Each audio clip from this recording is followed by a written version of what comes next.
الحمد لله وكفى وسلام على عباده الذين اصطفى أما بعد أعوذ بالله من الشيطان الرجيم بسم الله الرحمن الرحيم والله ولي المؤمنين سبحان ربك رب العزة عما يصفون وسلام على المرسلين والحمد لله رب العالمين اللهم صل على سيدنا محمد وعلى آل سیدنا محمد وبارک وسلم۔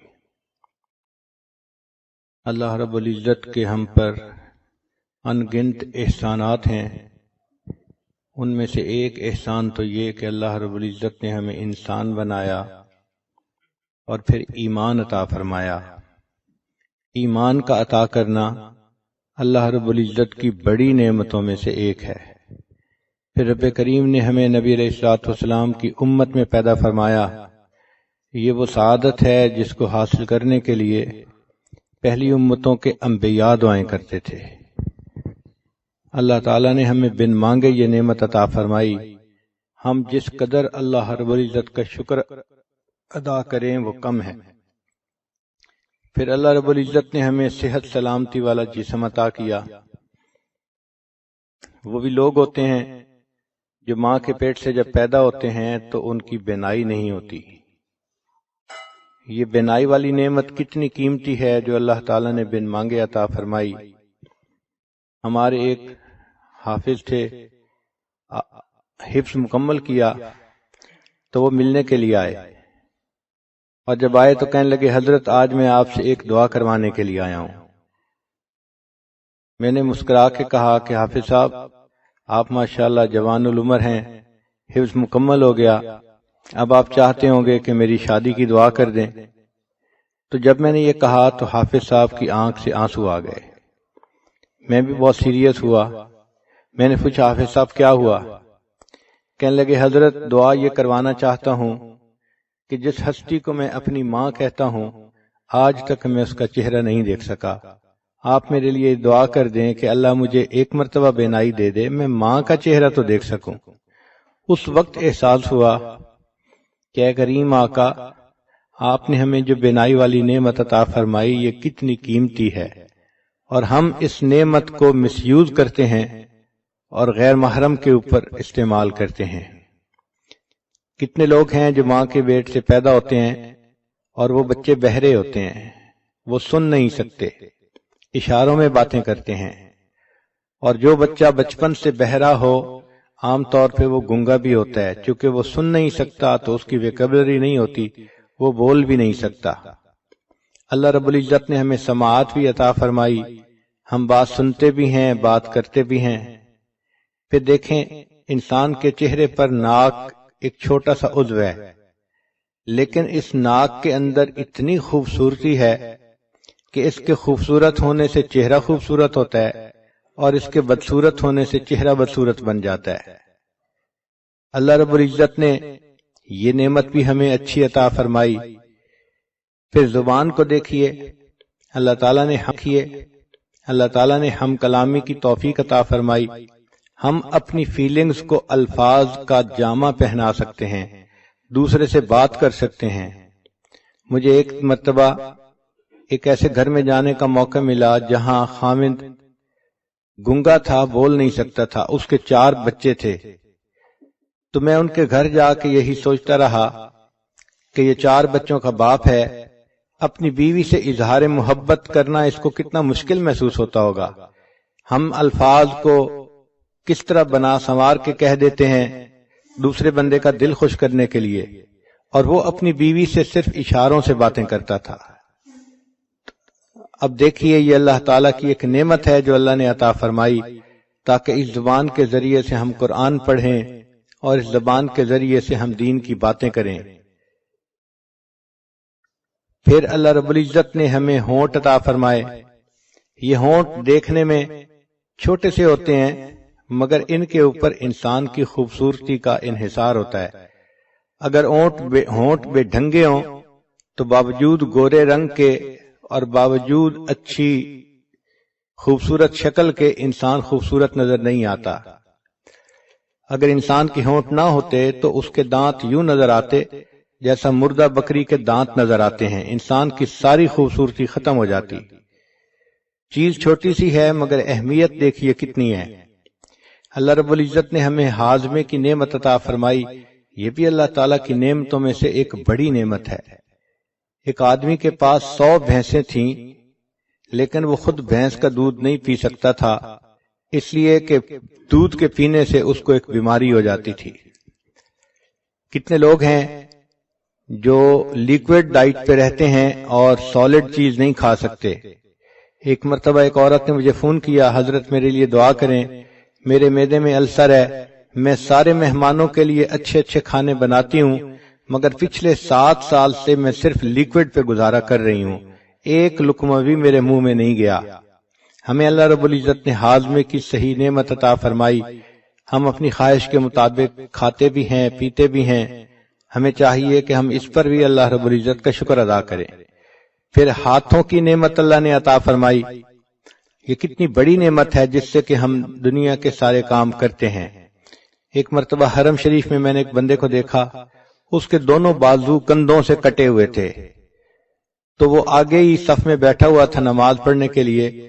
عجیب بات کہ میں یہی سوچتا رہا، یا اللہ اس کے دونوں بازو ہی نہیں ہیں، یہ اپنے کپڑے کیسے پہنتا ہوگا، یہ اگر واش روم جاتا ہوگا تو اپنی طہارت کیسے کرتا ہوگا، اللہ جب یہ سوتا ہوگا تو یہ رات کو اپنے رضائی کمبل کو کیسے سیدھا کرتا ہوگا۔ اس کے دونوں ہاتھ نہیں تھے۔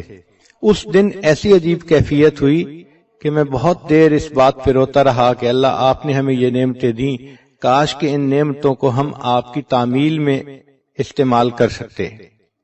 پھر ایسا بھی ہوتا ہے کہ بعض لوگوں کے پاؤں نہیں ہوتے، چنانچہ ایک صاحب کے پاس جوتے نہیں تھے، وہ ظہر کی نماز پڑھ کے جب نکلے تو ننگے پاؤں ان کو دھوپ پہ چلنا پڑا، پاؤں جل رہے تھے اور وہ اپنے دل میں یہ شکوہ کر رہے تھے کہ یا اللہ میں تو تیری نماز پڑھنے کے لیے مسجد میں آیا اور آپ نے مجھے جوتے بھی نہ دیے۔ ابھی ان کے دل میں یہ شکوے کی کیفیت تھی کہ انہوں نے دیکھا ایک نوجوان آ رہا ہے اور اس کے پاؤں ٹھیک نہیں ہیں، وہ بیساکھیوں کے بل چل کے آ رہا ہے، تو ان کے دل پہ چوٹ پڑی اور انہوں نے یہ دعا مانگی کہ یا اللہ میں تو جوتے کی وجہ سے رو رہا تھا اور یہ شخص تو اپنی ٹانگوں سے ہی محروم ہے، کم از کم آپ نے مجھے ٹانگیں تو دیں۔ تو ہم اس چیز کا احساس نہیں کرتے اللہ نے ہمیں کتنی نعمتوں سے نوازا ہے۔ چنانچہ ایک شاکر انسان کو چاہیے کہ اللہ رب العزت کی ان تمام نعمتوں کا شکر ادا کرے، ان اعضاء کو اللہ تعالیٰ کی فرما برداری میں استعمال کرے، شریعت کے مطابق اپنی زندگی بنائے۔ اللہ تعالیٰ عورت سے چاہتے ہیں کہ یہ اپنے فرض ادا کرے، اپنے خاوند کو خوش رکھے، بچوں کی تربیت کرے اور یہ اللہ تعالیٰ کی شکر گزار بندی بنے، اپنی عزت و ناموس کی حفاظت کرے۔ رب کریم نے فرشتوں کو پیدا کیا، ان کو عقل تو دی مگر شہوت نہیں دی۔ اللہ تعالیٰ نے جانوروں کو پیدا کیا، ان کو شہوت دی مگر عقل نہیں دی۔ انسان کو اللہ نے پیدا کیا، اس کو شہوت بھی دی عقل بھی دی، مگر کام یہ دیا کہ تم اپنی عقل کی وجہ سے اپنی شہوت کو کنٹرول میں رکھو۔ چنانچہ ہر انسان کو اور ہر جاندار کو اللہ تعالیٰ نے حفاظت کے لیے کچھ نہ کچھ عطا کیا ہے۔ ایک تو اللہ نے انسان کی حفاظت کے لیے فرشتوں کو متعین کیا، حدیث پاک میں آتا ہے اگر فرشتے انسان کی حفاظت نہ کرتے تو جن انسان کو دنیا میں زندہ ہی نہ رہنے دیتے۔ یہ اللہ کا فضل ہے کہ فرشتے انسان کی حفاظت کرتے ہیں اور اسے جنوں سے بچاتے ہیں۔ پھر اللہ رب العزت نے اپنی حفاظت کے لیے ہر چیز کو کچھ نہ کچھ عطا کیا، مثلا شہد کی مکھی کو ڈنک دیا، جو آدمی بھی شہد کے چھتے میں سے شہد نکالنا چاہے تو مکھی اس پر حملہ کرتی ہے۔ بچھو کو بھی ڈنک عطا کیا۔ اللہ تعالیٰ نے سانپ کو اپنے بچاؤ کے لیے زہر دیا۔ اللہ تعالیٰ نے شیر کو دانت دیے، اسی طرح ہپو کو بھی اللہ نے دانت عطا فرمائے۔ بکرے کو اللہ تعالیٰ نے سینگ عطا فرمائے، کوئی بکرے کے قریب جائے تو وہ سینگ سے اس کا مقابلہ کرتا ہے۔ بعض جانوروں کو اللہ تعالیٰ نے دم عطا کی، ہاتھی کو اللہ تعالیٰ نے سونڈ عطا کی، اونٹ کو اللہ تعالیٰ نے پاؤں کی مضبوطی عطا کی۔ چنانچہ ہم نے ایک ڈاکومنٹری میں دیکھا کہ ایک جراف تھا، اس کے اوپر شیر حملہ کرنے کے لیے بھاگا تو اس جراف نے اپنی پچھلی دونوں ٹانگوں سے اس زور سے لات ماری کہ شیر کی کھوپڑی ٹوٹ گئی۔ تو اللہ تعالیٰ نے اپنی حفاظت کے لیے ہر چیز کو کچھ نہ کچھ دیا ہے۔ اسی طرح گدھے کے قریب جائیں تو وہ بھی لات مارتا ہے اپنی حفاظت کی خاطر۔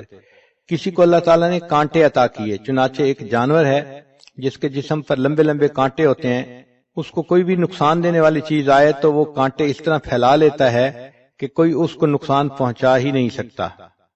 کچھوے کو اللہ تعالیٰ نے ایک ہڈی عطا کی جو اس کے پورے جسم کے اوپر ہوتی ہے، جب وہ خطرہ محسوس کرتا ہے تو اس ہڈی کے نیچے چھپ جاتا ہے۔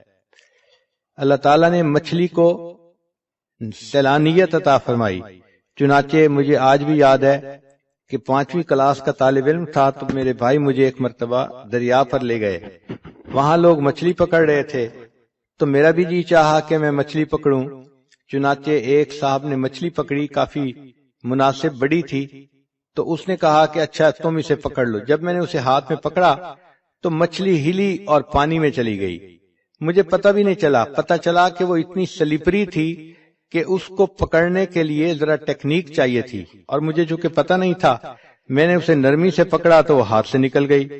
مچھلی کی طرح ہاتھ سے نکل جانا یہ ایک ضرب المثل بن گئی ہے۔ اسی طرح ایک مچھلی ایسی بھی ہے کہ جو اپنی حفاظت کے لیے بجلی کا جھٹکا مارتی ہے۔ ہم نے ایک ایکویریم میں دیکھا امریکہ میں کہ ایک ایسی مچھلی تھی کہ جب وہ ہلتی تھی تو 440 وولٹ کا کرنٹ پیدا ہوتا تھا۔ انہوں نے ایک بلب لگایا ہوا تھا تو وہ بلب جلتا تھا اور پتہ چلتا تھا کہ اس مچھلی کے ہلنے سے برقی رو پیدا ہو رہی ہے۔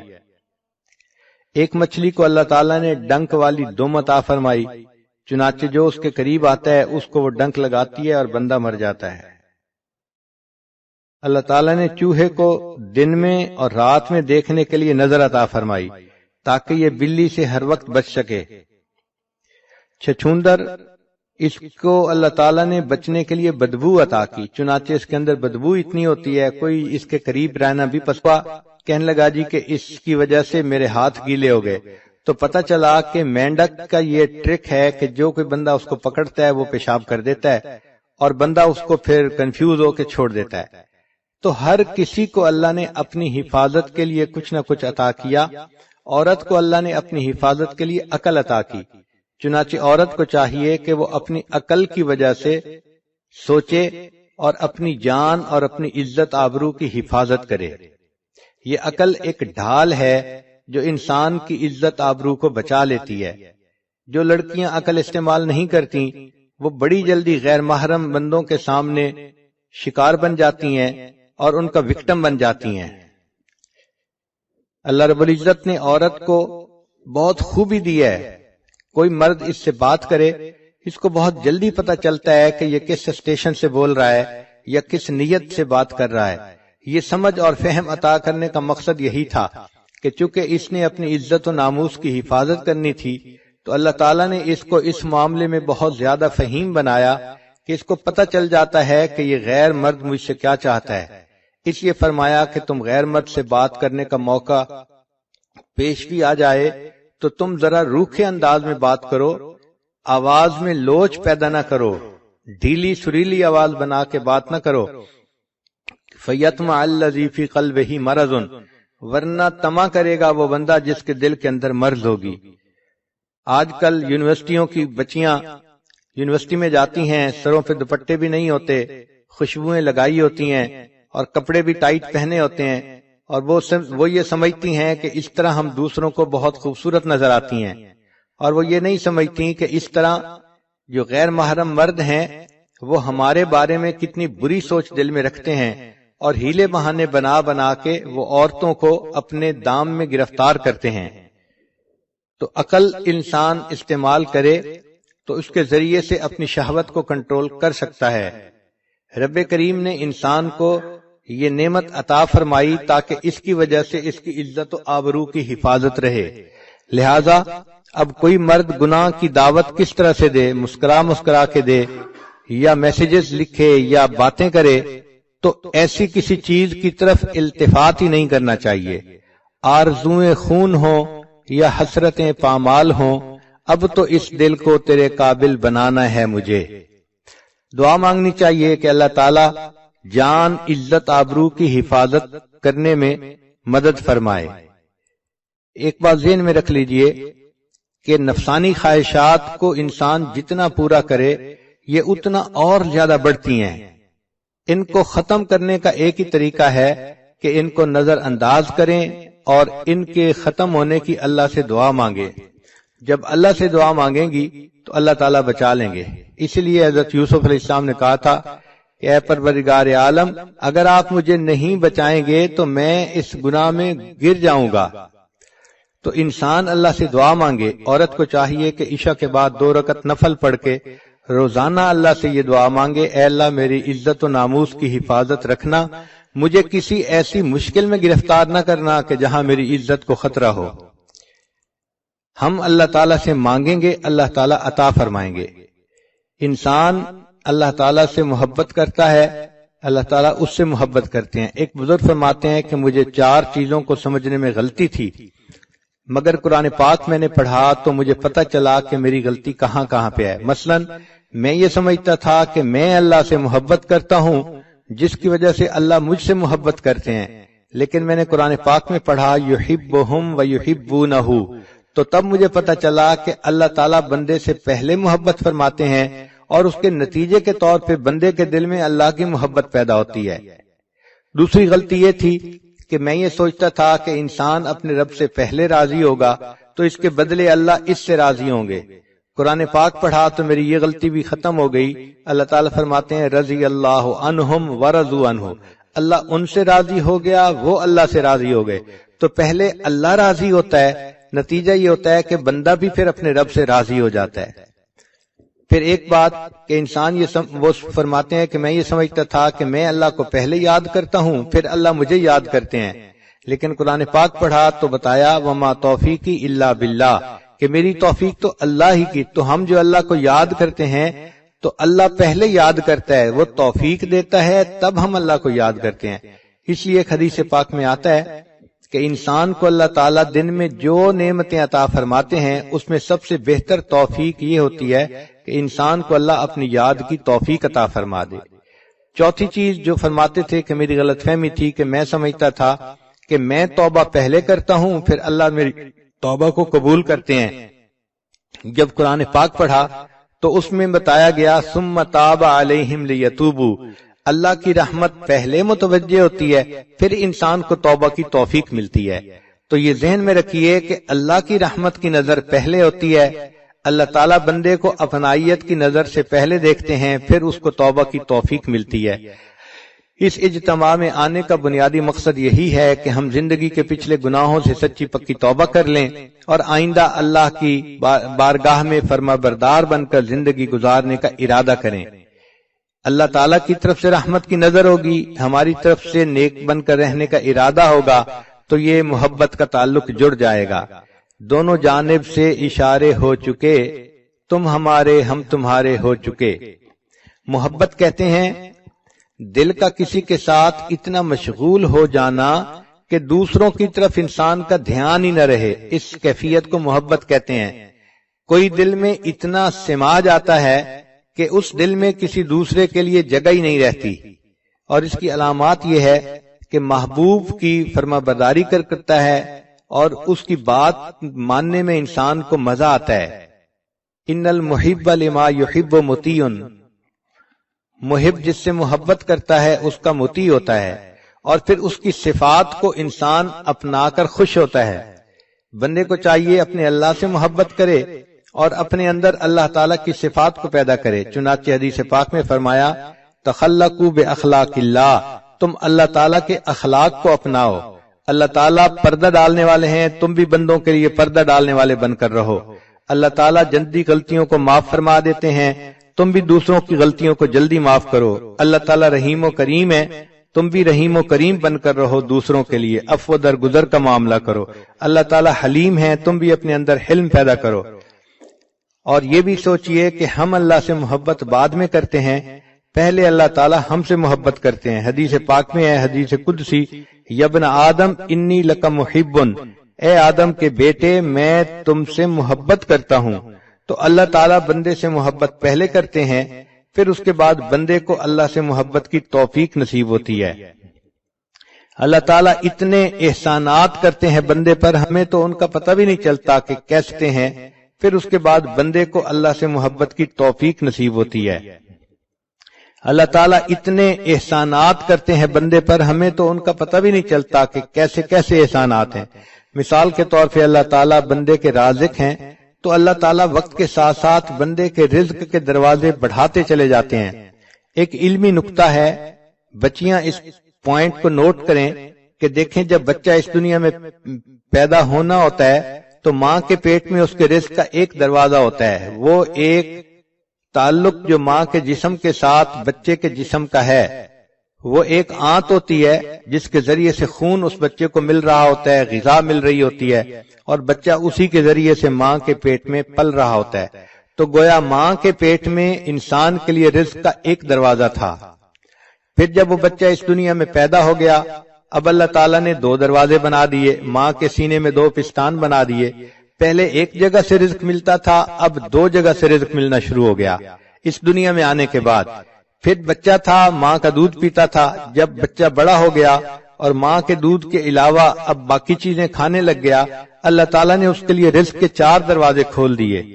ایک دروازہ لحمیات کا یعنی گوشت کا، ایک اجناس کا یعنی گندم روٹی چاول وغیرہ کا، اور ایک مشروبات کا کہ اللہ تعالیٰ نے انسان کے لیے وہ بھی اسرا، اور ایک ثمرات کا یعنی پھلوں کا۔ تو یہ چار طرح کا رزق انسان کو جوانی میں ملتا ہے۔ ماں کے پیٹ میں ایک راستہ تھا، جب پیدا ہوا اور بچہ تھا تو سینے سے دو راستے بن گئے، پھر جب بڑا ہوا تو اللہ نے چار راستے بنا دیے۔ اور اگر یہ نیکی کی زندگی گزار کے اس دنیا سے جائے گا تو جنت کے 8 دروازے کھلیں گے، یعنی 8 راستے رزق کے جنت میں اس کو مل جائیں گے۔ تو دیکھیے وقت کے ساتھ ساتھ اللہ تعالیٰ کس قدر اپنی نعمتیں اس بندے پر بڑھاتے چلے جاتے ہیں۔ بندے کو چاہیے کہ اپنے اللہ کا فرما بردار بن کر زندگی گزارے۔ اللہ تعالیٰ بہت رحیم و کریم ہے، وہ بندے کو اپنی نعمتوں میں خوش دیکھنا چاہتے ہیں، اپنے بندے کو محروم دیکھنا پسند نہیں کرتے۔ امام غزالی رحمۃ اللہ علیہ نے لکھا ہے کہ جب بندہ کوئی گناہ کرتا ہے تو اللہ تعالیٰ کی زمین چیختی ہے اور پکارتی ہے کہ اے اللہ اگر آپ مجھے اجازت دیں تو میں اس بندے کو نگل جاؤں۔ اللہ تعالیٰ فرماتے ہیں اگر تم نے میرے بندے کو پیدا کیا ہے تو تم اس کو پکڑ لو، اور اگر میں نے پیدا کیا ہے تو میرے اور اس بندے کے درمیان دخل مت دو۔ ان اتانی نہارن قبلتہ، اگر یہ بندہ دن میں میرے پاس توبہ کے لیے آئے گا میں اس کو قبول کر لوں گا، وَإِنْ أَتَانِي لَيْلًا قَبِلْتُهُ، اور اگر یہ میرے پاس رات میں آئے گا توبہ کرنے تب بھی میں قبول کر لوں گا۔ لَوَجَدُ اللَّهَ تَوَّابًا رَحِيمًا، یہ اپنے رب کو تواب اور رحیم پائے گا۔ تو اللہ تعالیٰ بندے کو عذاب دینا پسند نہیں فرماتے، صرف اس وقت عذاب دیتے ہیں جب بندہ سرکشی کرتا ہے۔ قرآن مجید میں اللہ تعالیٰ فرماتے ہیں بلا من کسب سیئۃ واحاطت بہ خطیئتہ فاولئک اصحاب النار، جس کسی نے گناہ کیا اور اس کی خطاؤں نے اس کا احاطہ کر لیا۔ اس کا مطلب یہ ہے کہ چھوٹی موٹی غلطی پہ اللہ تعالیٰ بندے کو رسوا نہیں کرتے، جب بندہ غلطیوں میں گھیر جاتا ہے اور 24 گھنٹے وہ غلطیوں ہی کے جو ہے نا اعمال کرتا رہتا ہے، اللہ فرماتے ہیں فَأُولَئِكَ أَصْحَابُ النَّارِ، یہ ہیں آگ میں جلنے والے لوگ۔ چنانچہ ہمیں چاہیے کہ ہم دنیا میں اپنے گناہوں کی اللہ تعالیٰ سے معافی مانگ لیں۔ قیامت کا دن ایسا دن ہوگا کہ جب ماں بھی کوئی ایک نیکی نہیں دے گی۔ ایک حدیث پاک ذرا توجہ کے ساتھ سنیے، قیامت کے دن ایک بندہ ہوگا جس کو اللہ کے سامنے پیش کیا جائے گا، اور اس کے نام اعمال میں نیکیاں بھی ہوں گی، گناہ بھی ہوں گے، مگر اس کی ایک نیکی کم ہوگی، ایک گناہ زیادہ ہوگا۔ رب کریم فرمائیں گے اے میرے بندے اگر تیرے پاس ایک نیکی اور ہوتی تو تیری نیکیاں اور گناہ برابر ہو جاتے، پھر میں اپنی رحمت سے تمہیں جنت بھیج دیتا۔ اب چونکہ تمہاری ایک نیکی کم ہے لہذا تم ایک نیکی کہیں سے لے کر آؤ۔ وہ نوجوان بڑے خوشی خوشی اپنے ماں باپ کی طرف جائے گا، اپنی ماں سے نیکی مانگے گا، ماں کہے گی کہ نہیں میں نیکی ایک بھی نہیں دے سکتی۔ وہ بچہ کہے گا کہ دیکھیں میں جہنم میں چلا جاؤں گا، میرے اوپر رحم کھائیے، اور آپ کے پاس تو نیکیاں زیادہ ہیں۔ ماں کہے گی اگرچہ نیکیاں زیادہ ہیں لیکن میں تمہیں اس وقت ایک نیکی بھی نہیں دے سکتی۔ پھر وہ بندہ اپنی بیوی سے نیکی مانگے گا، بیوی بھی انکار کر دے گی، پھر اپنے بھائی سے مانگے گا، وہ بھی انکار کر دے گا۔ یوم یفر المرء من اخیہ و امہ و ابی و صاحبتہ و بنی، بیٹا بھی انکار کر دے گا۔ جب سب لوگ انکار کر دیں گے تو وہ بڑا ہی مایوس ہوگا کہ اتنے میرے لوڈ ون تھے اور آج ان کے پاس نیکیاں زیادہ بھی ہیں، یہ مجھے ایک نیکی دینے کے لیے تیار نہیں ہے۔ اتنے میں اس کو ایک بندہ ملے گا، وہ پوچھے گا تم کیوں رو رہے ہو؟ یہ کہے گا ایک نیکی کم ہے اس وجہ سے میں رو رہا ہوں اور مجھے کوئی نہیں دے رہا۔ وہ کہے گا اچھا مجھ سے ایک نیکی لے لو۔ تو جب وہ نیکی دینے کے لیے تیار ہو جائے گا تو قیامت میں اعلان کیا جائے گا کہ ایک بندے نے اس کو ایک نیکی دے دی جس کی وجہ سے نیکی اور گناہ برابر ہو گئے اور اللہ نے اپنی رحمت سے اس کے لیے جنت کا فیصلہ کر دیا۔ جب یہ اعلان ہوگا اللہ تعالیٰ پوچھیں گے اے جبریل یہ کیا معاملہ ہے، کیسا اعلان ہے؟ جبریل علیہ السلام کہیں گے اللہ آپ کے ایک بندے نے اپنی ایک نیکی دوسرے کو دے دی۔ اللہ تعالیٰ اس نیکی دینے والے کو بلائیں گے اور فرمائیں گے کہ تو کیسا سخی ہے کہ آج کے دن تو نیکی دوسرے کو دے رہا ہے۔ وہ کہے گا یا اللہ میرے نام اعمال میں ایک ہی نیکی تھی اور کوئی تھا ہی نہیں اور میں نے تو جہنم جانا ہی تھا، میں نے سوچا میں تو جا ہی رہا ہوں، چلو میری نیکی دینے سے یہ بچ جاتا ہے تو میں اس کو بچا لوں۔ اللہ فرمائیں گے اچھا اگر تو نے اپنی سخاوت دکھائی تو میں اس بات کا زیادہ مستحق ہوں کہ میں اپنی سخاوت دکھاؤں، مجھ جیسا سخی کوئی نہیں، چلو میں نے تمہیں بھی جنت عطا فرما دی اور اس بندے کو بھی جنت عطا فرما دی۔ رب کریم تو اتنے مہربان ہے کہ بندے کے لیے بخشش کے بہانے ڈھونڈتے ہیں۔ چنانچہ ہمیں چاہیے کہ ہم اللہ تعالیٰ کو اپنا دوست بنائیں۔ جو قرآن مجید کی آیت پڑھی ہے واللہ ولی المؤمنین، اللہ دوست ہیں ایمان والوں کے۔ مفسرین نے ولی کے کچھ معنی لکھے ہیں۔ ولی کا ایک معنی ہوتا ہے دوست، ایک ہوتا ہے نگران، ایک ہوتا ہے کارساز اور ایک ہوتا ہے مددگار، ایک ہوتا ہے ساتھی اور ایک ہوتا ہے وارث۔ ایک ولی کے اتنے معنی ہیں، گویا جو اللہ کو اپنا ولی بنائے گا تو وہ دوست بھی اللہ کو بنائے گا، مددگار بھی، ساتھی بھی، وارث بھی۔ ہم اگر اللہ کو اپنا ولی بنا لیں گے تو اللہ تعالیٰ پھر ہمارے مشکلات کو آسان بھی فرما دیں گے۔ دوست اپنے دوست کی مشکلات کا خیال رکھتا ہے۔ کہتے ہیں کہ ایک ہاتھی نشین تھا اور اس نے کسی غریب کے ساتھ دوستی کر لی تو غریب نے کہا کہ نہیں میں آپ سے دوستی نہیں کر سکتا۔ ہاتھی نشین نے پوچھا کیوں نہیں کر سکتا؟ اس نے کہا کہ اس لیے کہ میرا گھر چھوٹا سا ہے، تو ہاتھی پہ چڑھ کے آئے گا تو میرے گھر میں تو داخل بھی نہیں ہو سکتا۔ تو ہاتھی نشین نے مسکرا کے کہا سنو میں جس کو اپنا دوست بناتا ہوں پھر اس کا مکان اونچا بھی بنوا دیا کرتا ہوں تاکہ میرا ہاتھی وہاں جا سکے۔ تو اللہ تعالیٰ کو جب بندہ دوست بناتا ہے اللہ تعالیٰ اس بندے کے دنیا آخرت کے کاموں کو سنوار دیتے ہیں۔ اللہ تعالیٰ ہی اس بات کا مستحق ہے کہ ہم اس کو اپنا دوست بنائیں۔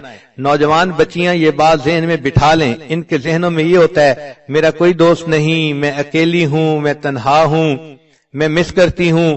وہی دیکھیے اللہ کو دوست بنائیے، جب اللہ کو دوست بنائیں گی تو پھر کسی کو مس کرنے کی ضرورت بھی نہیں ہوگی۔ ہوا معکم اینما کنتم، وہ پروردگار تمہارے ساتھ ہوگا تم جہاں کہیں بھی ہوگے۔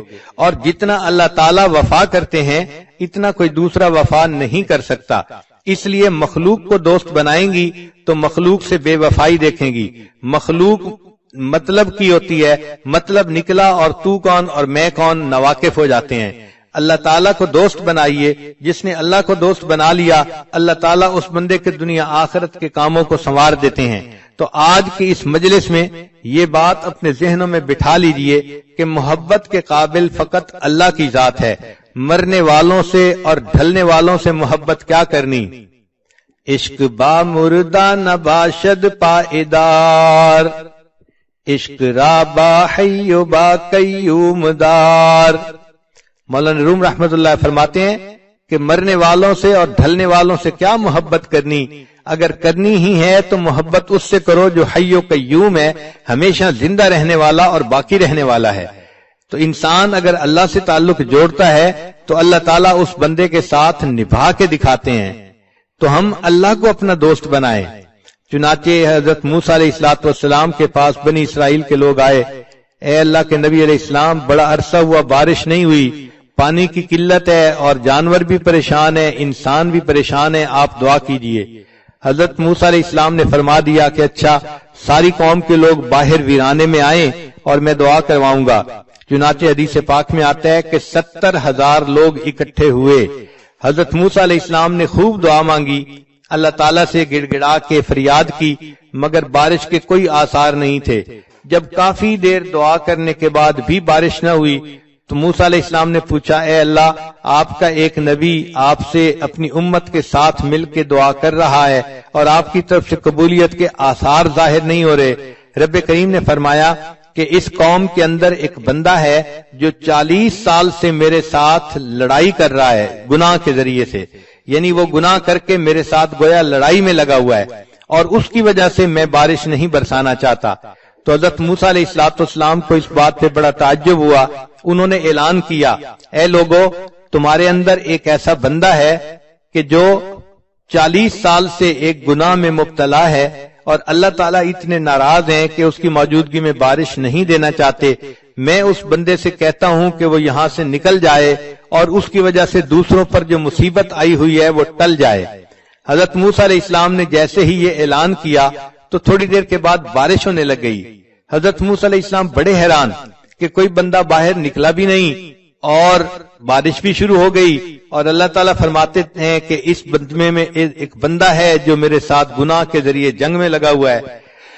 تو رب کریم صلی اللہ علیہ وسلم سے پوچھا کہ یا اللہ، یہ بارش کیسے ہوئی؟ اللہ تعالیٰ نے فرمایا کہ جس بندے کی وجہ سے بارش روکی گئی تھی اسی بندے کی وجہ سے بارش ہوئی۔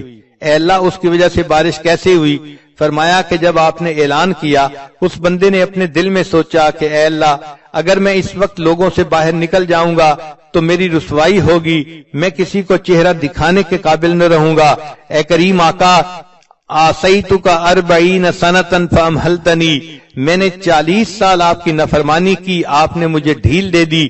جئتک تقیا فقبلنی، اے اللہ، کہنے لگا جی کہ اس کی وجہ سے میرے ہاتھ کہنے لگا جی کہ اس کی وجہ سے میرے ہاتھ گیلے ہو گئے۔ تو پتہ چلا کہ مینڈک کہنے لگا جی کہ اس کی وجہ سے میرے ہاتھ کہنے لگا جی کہ اس کی وجہ کہنے لگا جی کہ اس کی وجہ سے میرے ہاتھ کہنے لگا جی کہ اس کی وجہ سے میرے ہاتھ کہنے لگا جی کہ اس کی وجہ کہنے لگا جی کہ اس کی وجہ سے میرے کہنے لگا جی کہ اس کی وجہ کہنے لگا جی کہ اس کی وجہ سے میرے ہاتھ کہنے لگا جی کہ اس کی وجہ سے میرے ہاتھ گیلے ہو گئے۔ تو پتہ چلا کہ مینڈک کہنے لگا جی کہ اس کی وجہ سے میرے ہاتھ کہنے لگا جی کہ اس کی وجہ کہنے لگا جی کہ اس کی وجہ کہنے لگا جی کہ اس کی وجہ سے میرے ہاتھ کہنے لگا جی کہ اس کی وجہ سے میرے ہاتھ کہنے لگا جی کہ اس کی وجہ سے میرے کہنے لگا جی کہ اس کی وجہ سے میرے ہاتھ کہنے لگا جی کہ اس کی وجہ تھے، اتنے اس کے خزانے تھے، گوڈاؤن تھے۔ چنانچہ جب بنی اسرائیل پر زکوٰۃ کا حکم آیا تو حضرت موسیٰ علیہ السلام نے اعلان فرمایا کہ زکوٰۃ ادا کی جائے۔ قارون کو کہا کہ وہ بھی زکوٰۃ دے۔ قارون اس بات پہ بہت زیادہ غصے میں آ گیا کہ مال میرا ہے اور میں موسیٰ علیہ السلام کے کہنے پر لوگوں میں کیوں لٹا دوں۔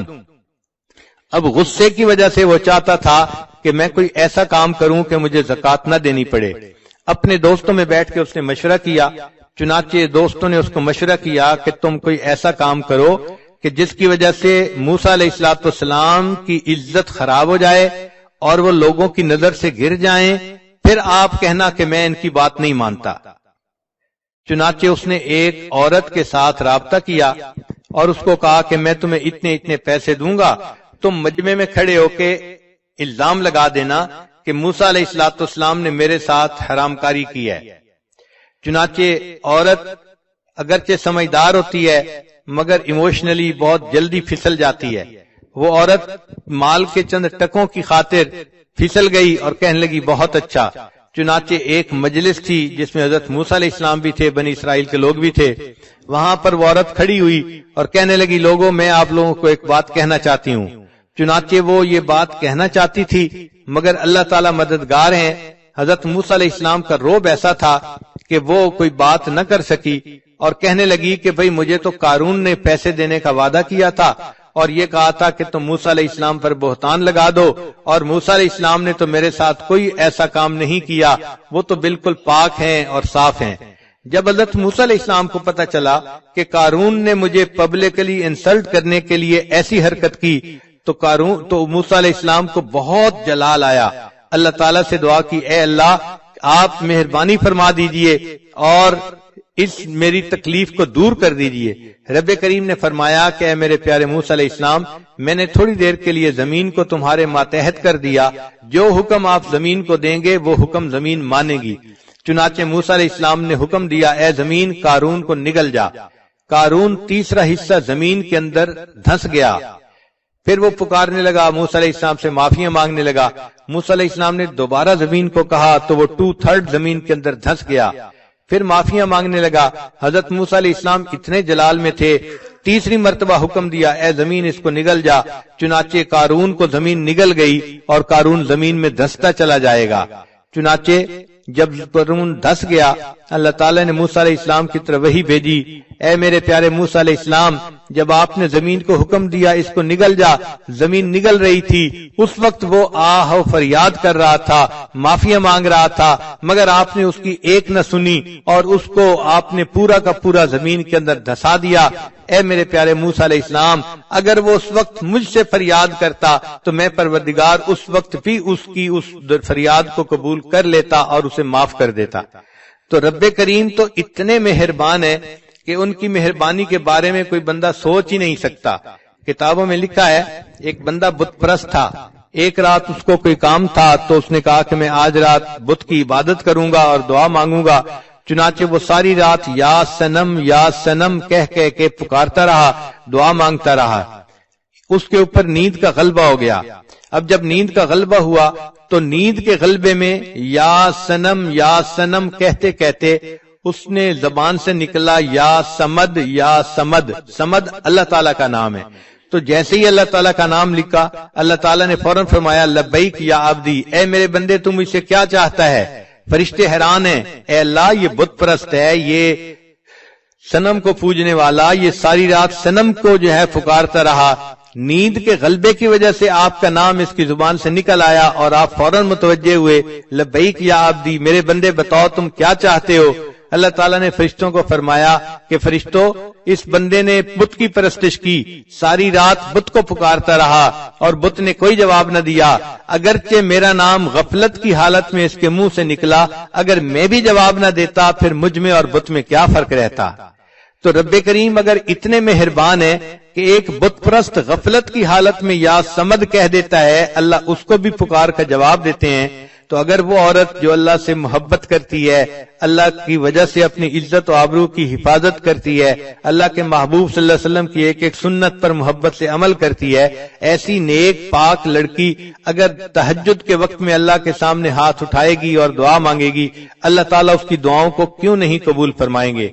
اگر فرق ہے تو ہماری طرف سے ہے. عورت کو چاہیے کہ وہ اللہ کو اپنا وکیل بنائے، اللہ کو اپنا نصیر بنائے، اللہ کو اپنا ولی بنائے.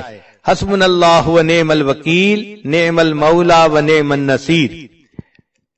ایک تجربے کی بات یہ ہے کہ عام لڑکیاں اپنے خامند کو خوش کرنے کے لیے جتنے جتن کاٹتی ہیں، ہمارا یہ تجربہ ہے کہ اگر وہ اللہ کو منانے کے لیے اس سے آدھی بھی کوشش کر لیں تو اللہ تعالیٰ ان کو اپنا ولی بنا لے، ان کو اللہ تعالیٰ اپنی مقبول بندیوں میں شامل فرما لے. چنانچہ یک گیر محکم بگیر، ایک کو پکڑو اور مضبوطی سے پکڑو. آج دل میں عورتیں یہ فیصلہ کر لیں کہ ہم نے آج سے اپنے اللہ کو جو ہے اس کے در کو پکڑ لیا، اب ہم نیک بن کر رہیں گی، اللہ کو راضی کریں گی. دل و من لئی تیری بن گئی، اے اللہ میں نے دل سے یہ مان لیا کہ میں تیری بن گئی، چونکہ میں نے دنیا کی بے وفائیوں کو دیکھ لیا، دنیا والوں کی بے وفائیوں کو دیکھ لیا، اب میں صرف آپ ہی کی طرف رجوع کرتی ہوں. میرے آقا آپ ہی ہیں، میرے مالک، میرے خالق، میرے رازق آپ ہی ہیں، میں آپ ہی سے محبت کرتی ہوں اور اپنی ہر مصیبت میں آپ ہی کو مدد کے لیے پکارتی ہوں. جب ایک اللہ سے تعلق جوڑیں گی پھر دیکھنا کہ اللہ تعالیٰ کیسے کیسے اپنے بندوں سے نبھاتے ہیں اور ان کے لیے معاملات کو سیدھا کر دیتے ہیں. قرآن مجید میں ایک جگہ تذکرہ ہے کہ فرعون کی بیوی تھی آسیہ بنت مزاحم. ایک مرتبہ فرعون کو پتہ چلا کہ یہ موسیٰ علیہ السلام پر ایمان لے آئی تو وہ بہت خفا ہوا اور اس نے اپنی بیوی کو اپنے گھر سے نکال دیا. اب بیوی کو گھر سے نکال دینا یہ کوئی چھوٹی سزا نہیں ہوتی، اس عورت کی تو ایک دفعہ زندگی ہی تاریک ہو جاتی ہے۔ تو جب وہ اس کو ذلیل و رسوا کر کے گھر سے نکال رہا تھا تو اس وقت بی بی آسیہ نے اللہ سے یہ دعا مانگی، رب ابن لی عندک بیتا فی الجنہ، اے اللہ یہ فرعون تو مجھے اپنے گھر سے دھکے دے رہا ہے اور نکال رہا ہے اور میں بے گھر ہو رہی ہوں، اے اللہ اب اس کے بدلے تو مجھے جنت میں گھر عطا فرما دینا، رب ابن لی عندک بیتا فی الجنہ۔ تو جب اس نے یہ دعا مانگی اللہ تعالیٰ نے دعا کو بھی قبول کر لیا اور اس کا تذکرہ قرآن مجید میں بھی کر دیا۔ آج بھی عورتیں یہ آیات پڑھتی ہیں قرآن پاک میں کہ ایک بندی نے دعا مانگی تھی، اللہ نے اس کو اس کے بدلے جنت میں گھر کا وعدہ فرما دیا تھا۔ تو دیکھیں اللہ تعالیٰ اپنی بندیوں کی فریادوں کو کیسے سنتے ہیں اور اس کو کیسے پورا کرتے ہیں۔ ایک اور خاتون تھی جو نبی علیہ السلام کی صحابیہ تھی، ان کا نام تھا خولہ بنت ثعلبہ۔ یہ بڑھاپے کی عمر کو پہنچ گئی تھیں، اور بڑھاپے کی عمر میں مرد جو ہے وہ بہت غصے میں جلدی آ جاتا ہے اور بات بات پہ غصہ کرتا ہے، حتیٰ کہ ہوا کو بھی گالیاں نکالتا ہے۔ چنانچہ کوئی بات ہوئی تو خاوند نے غصے میں اس کو کہہ دیا کہ تو میرے لیے اس طرح ہے جیسے میری ماں ہوتی ہے۔ اب اس زمانے میں جب کسی کو یہ الفاظ کہہ دیے جاتے تھے تو عورت حرام ہو جاتی تھی اپنے خاوند پر ان الفاظ کے کہنے سے۔ چنانچہ جب اس نے یہ الفاظ کہہ دیے تو خولہ بنت ثعلبہ پریشان ہو گئی کہ میرے خاوند نے تو مجھے طلاق دے دی۔ اس نے سوچا چلو میں جاتی ہوں اور جا کر ہائی کورٹ میں اپیل کرتی ہوں۔